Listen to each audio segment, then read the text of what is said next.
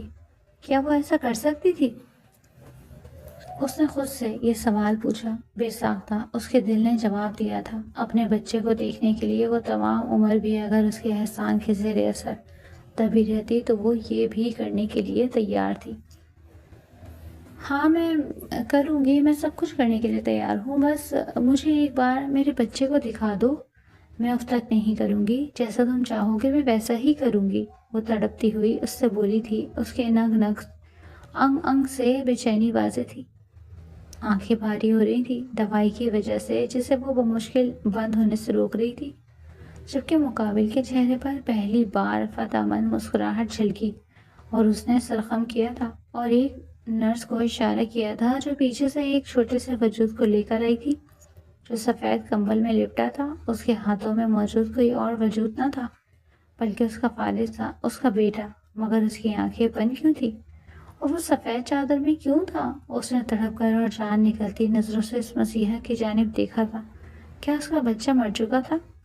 وہ ایسے کیوں لیٹا تھا؟ کیا اس مسیحا نے اس کے بچے کے مردہ وجود کی ایک جھلک دکھانے کو اس سے عمر بھر کے لیے نہ رونے کا عہد مانگ لیا تھا؟ کیسی کٹھور دلی تھی! کبیر کے جانے کے بعد وہ سب جوں کے توں ساکت سے وہیں بیٹھے تھے،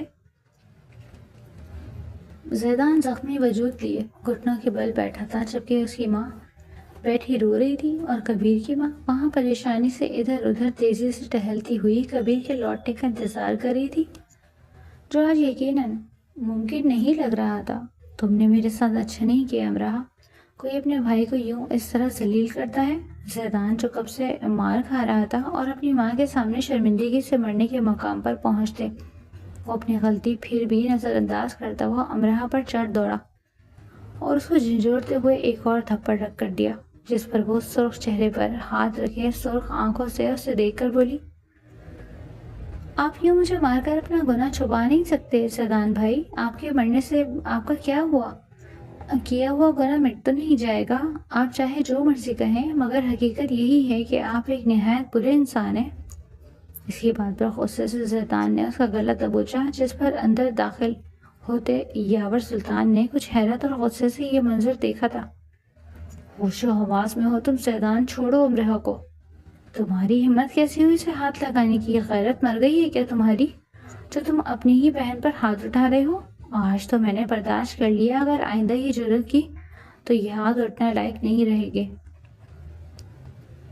اور اس کے ہاتھ کو زور سے دبوچتا ہوا ایک دم جھٹک کر بولا کہ زیدان جو پہلے ہی زخمی ہوا پڑا تھا وہ پیچھے لڑکھڑا کر گرا۔ یاور سلطان نے امراہ کا چہرہ تھوڑی سے اٹھاتے ہوئے جانچتی نظروں سے دیکھا جہاں اس کا ایک گال سرخ پڑ رہا تھا، اور اس کا سرخ گال دیکھ کر وہ لب سختی سے بھینچ کر رہ گیا اور اپنا ہاتھ اٹھنے سے روکا۔ زیدان پر اس کی گہری نظروں کی تپش پر وہ آنکھیں چرا کر رہ گئی تھی۔ وہ معاملے کو سمجھنے کی کوشش کر رہا تھا کہ ابھی یہاں گھر میں کیا ہوا ہے، لیکن زیدان کی بدتمیزی سے بولنے پر وہ کاٹ کھانے والی نظروں سے اسے دیکھنے لگا۔ آپ ہوتے کون ہیں ہمارے درمیان بولنے والے؟ وہ میری بہن ہے، جو اس کی جو مرضی کہوں آپ اس میں بولنے کا کوئی حق نہیں رکھتے۔ زیدان کی بدتمیزی پر وہ پلٹ کر اس کی طرف آیا اور اس کو گردن سے دبوچتے ہوئے دیوار سے لگا گیا، جس کے بارے میں تو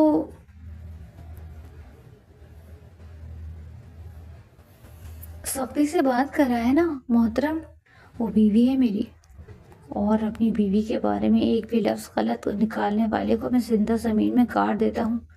تو کیا چیز ہے؟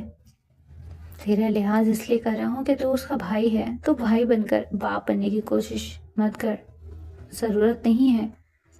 وہ اس کو ایک دم جھٹک کر بولا، صحیح، کسی نے تیری درگت بنائی ہے، اسی لائق ہے تو۔ وہ اپنے آستین کو انہیں تک فولڈ کرتے ہوئے گیلے بالوں میں ہاتھ پھیرتے ہوئے بولا تھا، جس پر امراہ نے اس کے بھیگے وجود کو غور سے دیکھا۔ وہ اچھی طرح جانتی تھی کہ یاور سلطان بارش میں نہانے کا شوقین نہ تھا، تو پھر وہ بھیگا کیسے تھا بارش میں؟ ایسی کیا وجہ تھی جو اسے بارش میں بھیگنے پر مجبور کر گئی؟ وہ جانچتی نظروں سے اسے دیکھ کر سوچتی رہ گئی تھی، جس پر یاور سلطان نے ایک دم اس کی طرف دیکھا اور وہ نظریں پلٹ گئی۔ یہ لڑکی نہیں سدھرے گی۔ وہ دل میں سوچ کر رہ گیا۔ چونکا تو وہ تب جب اس کی ماں نے اسے پکارا، یاور کچھ تو ہوش کرو، تمہارا بھائی گھر میں موجود نہیں ہے، کوئی احساس ہے تمہیں اس بات کا؟ میرے بیٹے کو ڈھونڈ کر لاؤ، پتہ نہیں وہ اس لڑکی کے پیچھے کہاں خوار ہو پھر رہا ہوگا۔ مجھے نہیں بنانا اس کو بہو۔ کیوں میری بات نہیں مانتا؟ یہ شخص کہ وہ عورت ہمارے گھر کی بہو بننے کے قابل نہیں ہے۔ غصے سے یاور سلطان کو بیچ میں لاتی ہوئی اٹل لہجے میں بولی تھی تو وہ ناسمجھی سے انہیں دیکھنے لگا۔ آپ کس کے بارے میں بات کر رہی ہیں ماں؟ جہاں تک مجھے یاد پڑتا ہے تو بھائی کی شادی تو پہلے ہی ہو گئی ہے ادا بھابھی سے۔ اب آپ کا بیٹا کس کے پیچھے نکل پڑا؟ اس صوفے پر بیٹھتا ہوا سیدھا ہو کر بولا تھا، جس پر وہ غصے سے بولی، میں تمہاری اس چہیتی بھابھی ادا کی ہی بات کر رہی ہوں۔ میرا بیٹا اسی کے پیچھے نکلا ہے اس سوارا کو ڈھونڈنے کے لیے۔ وہ تو جیسے انگارے چبائے بیٹھی تھی۔ یاور سلطان کے چہرے پر ناپسندیدگی کے تاثرات ابھر رہے تھے اپنی ماں کی بات سن کر، جو وہ ایک نظر میں اندازہ لگا چکی تھی۔ آخر میری بھابھی نے سبھی کیا کر دیا جو آپ انہیں آوارہ گرد کہہ رہی ہیں؟ جہاں تک مجھے یاد پڑتا ہے ممی کہ آپ انہیں دل سے کبیر بھائی کی پسند مان کر قبول کر چکی تھی، پھر یوں ان پر الزام تراشی کرنے کا مقصد؟ وہ جیسے جرا پر اترا۔ وکیل تھا، دلائل کیسے نہ دیتا؟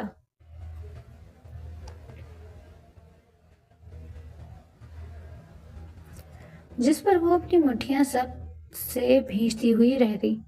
مانا کہ میں اس کو اپنی بہو تسلیم کر چکی تھی، مگر تب میں یہ نہیں جانتی تھی کہ وہ کس کردار کی مالک ہے۔ مجھے کیا معلوم تھا وہ ایک بار پہلے بھی کسی اور کو دل دے چکی تھی، اور نہ صرف یہ بلکہ اس کا ایک بچہ بھی ہے جس کے پیچھے وہ مر رہی تھی۔ کیا پتا کسی باپ کی اولاد ہے، اس کی رگوں میں کس کا خون دوڑا ہے، اس بات سے ہم تو واقف نہیں ہیں نا۔ ہمیں خاندانی بہو چاہیے تھی، نہ کہ وہ جس کے ہر کسی سے تعلقات ہوں۔ وہ نفرت انگیز لہجے میں بولتی ہوئی یاور سلطان اور امراؤ کو بری طرح حیران کر گئی۔ وہ ایسی تو نہ تھی، مگر پھر ایسی کیا وجہ بنی کہ وہ اتنا زہر اگل رہی تھی؟ ماما، آج مجھے آپ کی سوچ پر انتہائی افسوس ہو رہا ہے۔ آپ وہی ماں ہیں جنہوں نے ہمیں عورت کی عزت کرنا سکھایا، مگر آج آپ کے ایک ایک لفظ میں بھی ادا کی عزت کہیں پائی نہیں جاتی۔ کیا اس وقت جب اس پر وہ سب بیت رہی تھی، کیا اس کے سامنے موجود تھی آپ؟ کیا آپ نے اس کو کسی کے ساتھ بدکاری کرتے ہوئے دیکھا؟